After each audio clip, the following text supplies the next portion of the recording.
प्रणाम का उत्तर तो प्रणाम से ही देना चाहिए। किंतु ये किन्हें प्रणाम कर रहे हैं? अच्छा, पिताश्री को। क्रोधी भी है और भक्ति भाव से ओतप्रोत भी।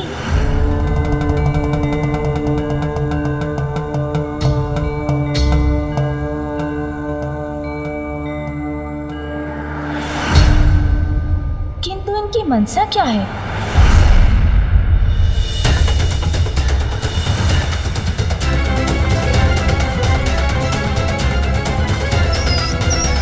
मूषक की भांति क्या तुम्हें भी मेरा परिचय चाहिए बालक? ये परशुधारक कौन हो सकते हैं?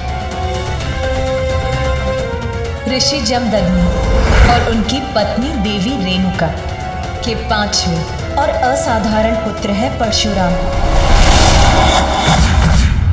नहीं प्रभु, आपकी महानता की कथा तो स्वयं मैंने अपने माँ के मुख से सुनी है। मुझे भली भांति ज्ञात है कि आप कौन हैं। मेरा प्रणाम स्वीकार कीजिए प्रभु।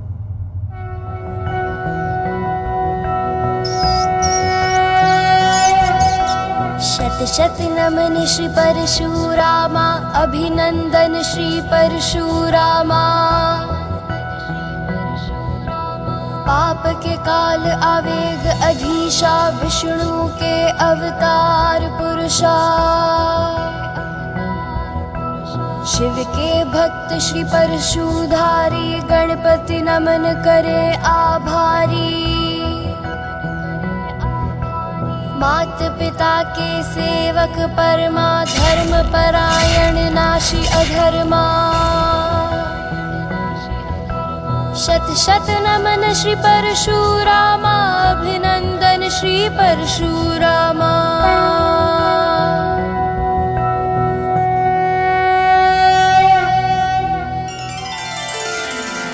प्रतीत होता है बालक गणेश ने अपनी सूझबूझ का परिचय देते हुए परिस्थिति को संभाल लिया है। गणेश है अत्यंत बुद्धिमान। उन्हें आता है अपनी बुद्धि से करना किसी भी समस्या का समाधान। सत्य है बुद्धि का बल, सदैव संकट टालने में सदैव सफल होता है। धन्य हैं आप गणेश जी। बुद्धि और सूझबूझ से किसी भी परिस्थिति पर नियंत्रण पाया जा सकता है। अब इन दोनों के बीच किसी भी प्रकार के युद्ध की संभावना टल चुकी है। प्रभु, प्रतीत होता है आप बहुत दूर से यात्रा करके यहाँ पहुँचे हैं। आपकी थकान मिटाने के लिए मैं जल लेकर आता हूँ। रुकिए बालक, ये थकान, ये भूख प्यास जलपान से नहीं मिटने वाली। तो अनुमति दीजिए, भोजन प्रस्तुत करता हूँ। रुकिए बालक,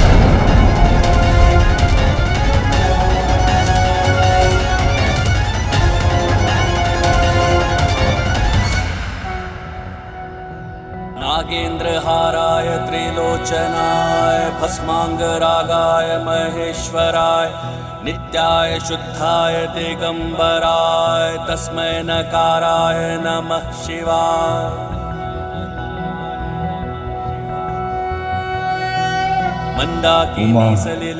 जिस प्रकार सच्चे भक्त अपने भगवान की पूजा में खो जाते हैं, उसी प्रकार भगवान भी भक्त का मान रखने के लिए उनकी भक्ति में लीन हो जाते हैं। इसलिए इस पूजा में हमारा समस्त ध्यान हमारे इन्हीं भक्तों पर केंद्रित रहना चाहिए। आप उचित कहते हैं प्रभु। मैं इनकी अनुपम भक्ति के आनंद सागर में डूबती जा रही हूँ।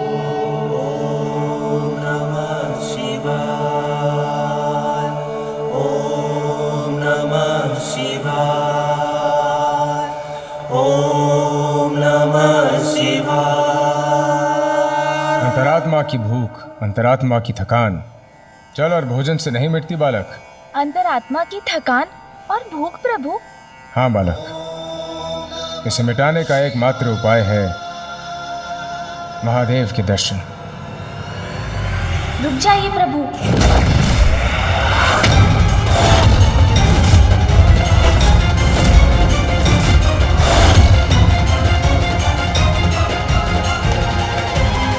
दृश्य तो कदाचित पूर्ण हुई घटना की पुनरावृत्ति है। बस बस बस। ब्रह्मदेव, कदाचित याचक आप ऐसे नहीं जाने वाले।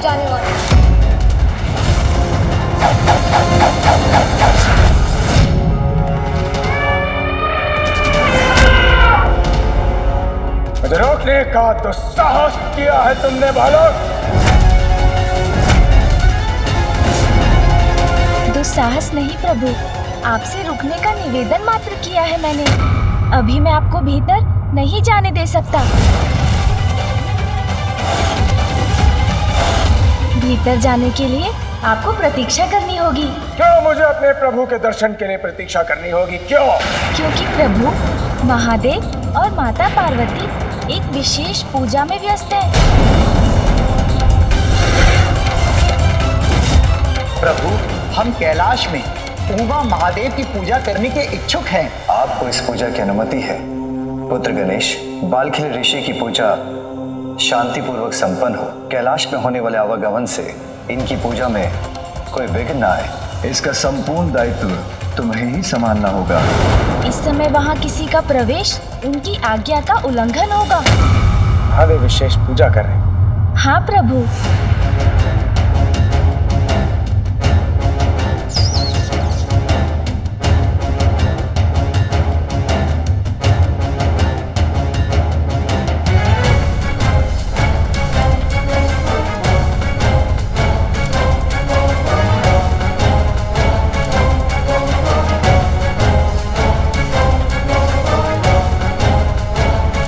मैं महादेव का परम भक्त हूँ, परम भक्त। और प्रभु अपने भक्त को अपने दर्शन से वंचित नहीं रख सकते।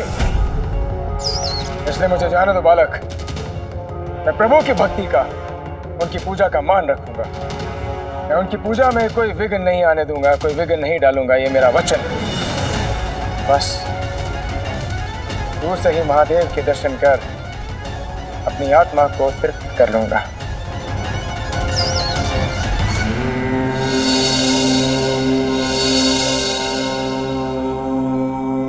क्षमा करें।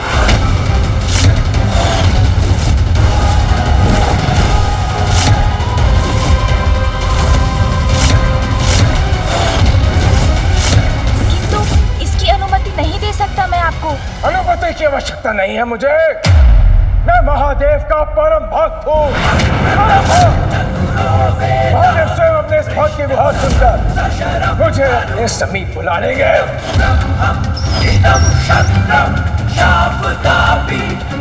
महादेव, महादेव, महादेव, महादेव।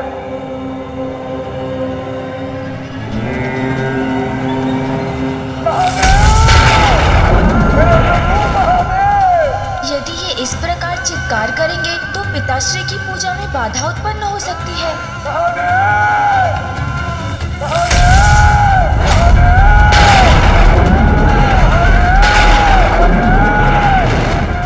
नागेन्द्रहाराय त्रिलोचनाय भस्मांगरागाय महेश्वराय नित्याय शुद्धाय दिगंबराय तस्मै नकाराय नमः शिवाय।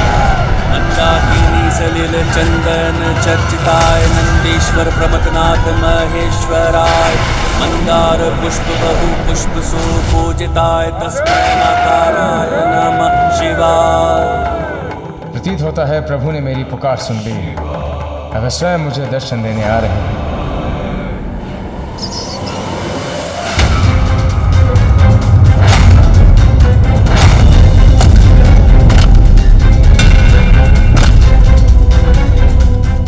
मेरा अनुरोध सुनिए। ऐसा कुछ मत कीजिए प्रभु, जिससे उनका ध्यान पूजा से हट जाए और उसमें कोई विघ्न आ जाए। मैं आपको दर्शन से रोकने का दुस्साहस नहीं कर रहा हूँ, मात्र विनती कर रहा हूँ कि आप तनिक प्रतीक्षा कर लीजिए। तुम जो भी हो, मेरे और मेरे प्रभु के मध्य आने का प्रयास मत करो। अवश्य तुमने मेरी कथा सुनी होगी, किंतु तुम मुझसे पूर्ण रूप से अवगत नहीं हो, पूरी तरह परिचित नहीं हो। तो मुझसे अनेकों बार इस संसार से दुराचारी राजाओं को विहीन करने के पश्चात जिस क्रोध को मैंने बड़े यत्न से शांत किया, उस क्रोध को पुनः जागृत करने का प्रयास मत करो बालक। आपका क्रोध पुनः जागृत हो, ऐसा तो कुछ भी करने की इच्छा नहीं है मेरी।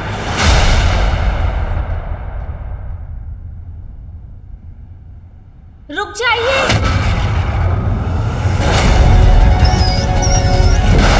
मुझे ज्ञात है आप पिताश्री के दर्शन के अभिलाषी हैं। मैं कर्तव्य का उल्लंघन नहीं कर सकता। प्रतीक्षा तो आपको करनी ही होगी। परशुराम को प्रतीक्षा?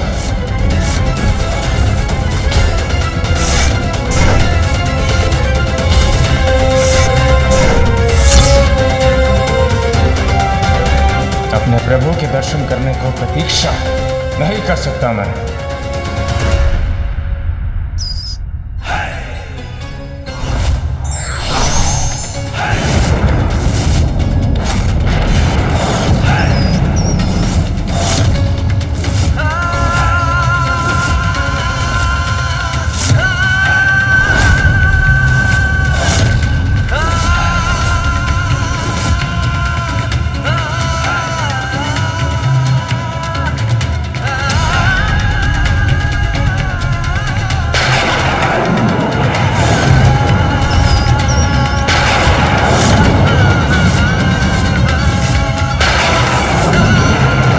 परशुराम जी ने अपना परशु उठा लिया। कदाचित वो अपने परशु से श्री गणेश जी पर वार न करते।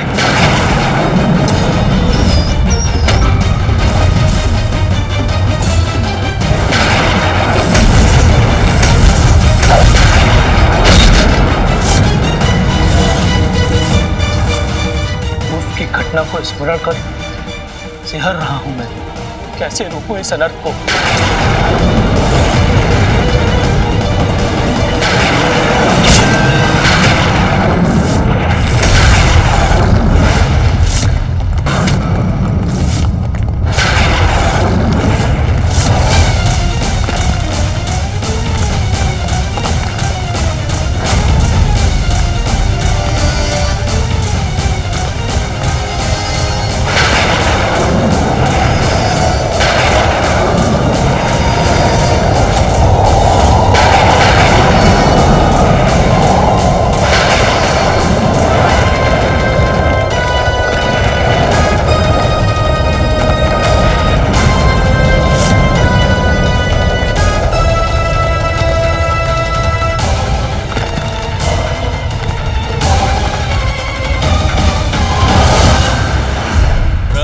परशुराम अपना क्रोध जो दिखाया,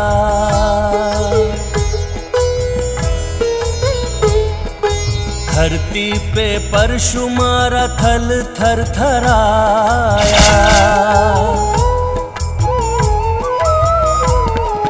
लहरें तरंगे उठी वेग पवन छाया, किंतु ना बाल सुमुख तनिक डगमगाया। रेखा को पार सकी एक ना तरंगा, अचरज से देखे परशुराम ये अचंभा। जय गणेश जय गणेश जय गणेश देवा, माता जाति पार्वती पिता महादेवा। मेरा ये वार तो मात्र एक चेतावनी था। यदि पुनः मेरा परशु उठा तो उसका लक्ष्य होगे तुम। सुरक्षित रहना चाहते हो तो हट जाओ मेरे मार्ग से।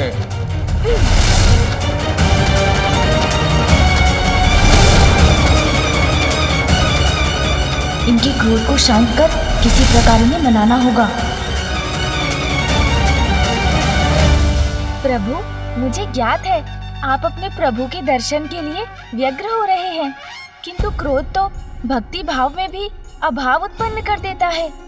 आपके क्रोध से उत्पन्न बवंडर से तो स्वयं आपके प्रभु की पूजा में ही विघ्न आ सकता था।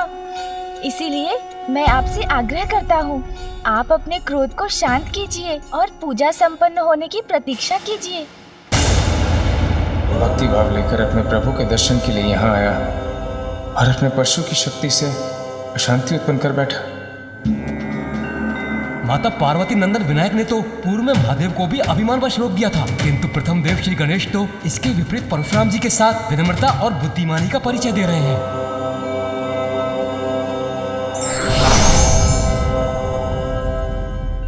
एक बार पुनः गणेश अपनी बुद्धि के बल से परशुराम को शांत करने में सफल हो गए।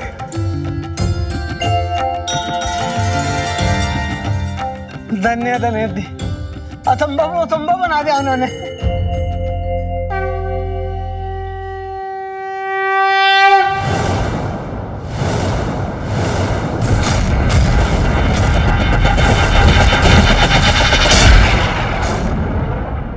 इसके रोम रोम में प्रभु की भक्ति का वास है। तुम उस परम भक्त को विश्वास दिलाने का प्रयास कर रहे हो कि मेरा कारण प्रभु की भक्ति में विघ्न है, उनकी महिमा को ठेस पहुंचेगी मेरे कारण। बालक, तुम स्वयं को मुझसे बड़ा महादेव भक्त सिद्ध करने के लिए, प्रमाणित करने के लिए डटे हुए हो। भक्त की भक्ति प्रमाण नहीं ढूंढती प्रभु, वो तो भक्त के प्रत्येक कर्म, प्रत्येक विचार में दिखाई देती है। मैं कुछ भी प्रमाणित करने का प्रयास नहीं कर रहा हूँ, बस विनती कर रहा हूँ आपसे कि आप प्रभु दर्शन के लिए कुछ समय और प्रतीक्षा कर लीजिए। प्रतीक्षा प्रतीक्षा प्रतीक्षा, यही राग लाप रहे हो तुम। जिस प्रकार नदी सागर से मिलने की प्रतीक्षा नहीं करती, उसी प्रकार भक्त अपने भगवान से मिलने की प्रतीक्षा नहीं करता। मैं अपने प्रभु से मिलने के लिए व्याकुल हूं, अनेकों सागर पार करके अपने प्रभु से मिलने के लिए। मैंने वचन दिया है कि मैं अपने प्रभु की पूजा में, उनकी भक्ति में कोई अड़चन नहीं आने दूंगा, कोई बाधा नहीं आने दूंगा, कोई विघ्न नहीं आने दूंगा। बस दूर से अपने प्रभु के दर्शन करके चला जाऊंगा। उसके पश्चात भी उनके परम भक्त को उनके दर्शन के लिए वंचित किया जा रहा है। क्यों बालक, क्यों? ये कैसी दुविधा है? एक ओर तो गणेश अपने पिता की आज्ञा का पालन कर रहे हैं, वहीं दूसरी ओर प्रभु दर्शन की इच्छा में डूबे परशुराम का आवेश बढ़ता ही जा रहा है। प्रभु, आपकी भक्ति समझता हूँ मैं, किंतु उसके लिए अपने कर्तव्य से विमुक्त तो नहीं हो सकता ना। भक्त की भक्ति को सफल बनाने से बड़ा कर्तव्य और क्या होगा बालक? यदि तुम मेरी भक्ति को समझते तो मुझे अंदर जाने से, आगे बढ़ने से रोकते नहीं। मैं तो अब एक क्षण भी प्रतीक्षा नहीं करूंगा।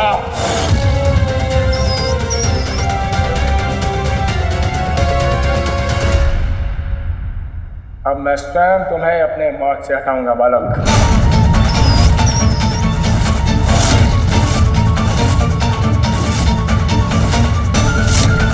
क्योंकि उसके अतिरिक्त तुमने मेरे पास कोई विकल्प ही नहीं छोड़ा।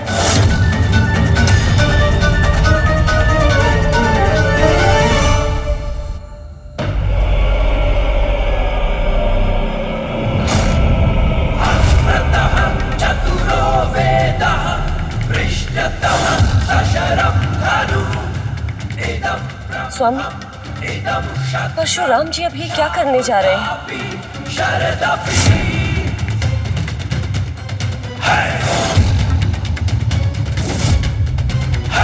स्वामी, यदि गणेश जी को कुछ भी हुआ तो देवी पार्वती क्रोध में आकर क्या कर बैठेंगी? उसकी कल्पना मात्र से ही मैं भयभीत हो रही हूँ।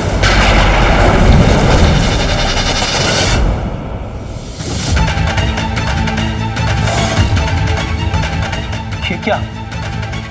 परशुराम जी गणेश जी को क्षति पहुंचाने जा रहे हैं क्या?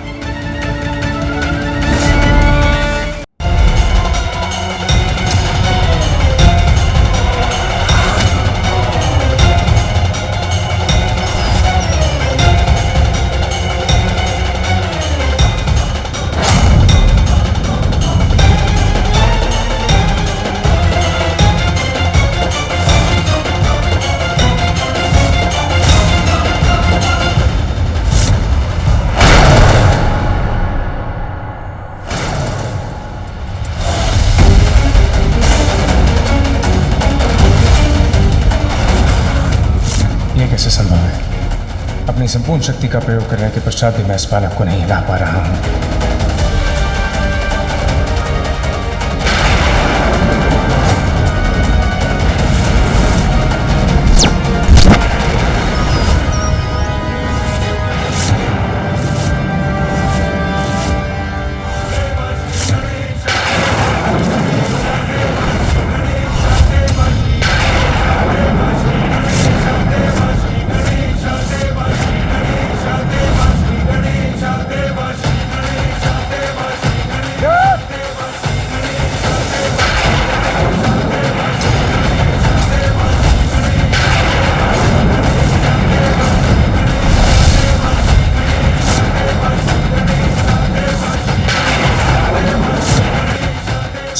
ना आए उससे तो कदाचित प्रलय की ही स्थिति उत्पन्न हो जाएगी।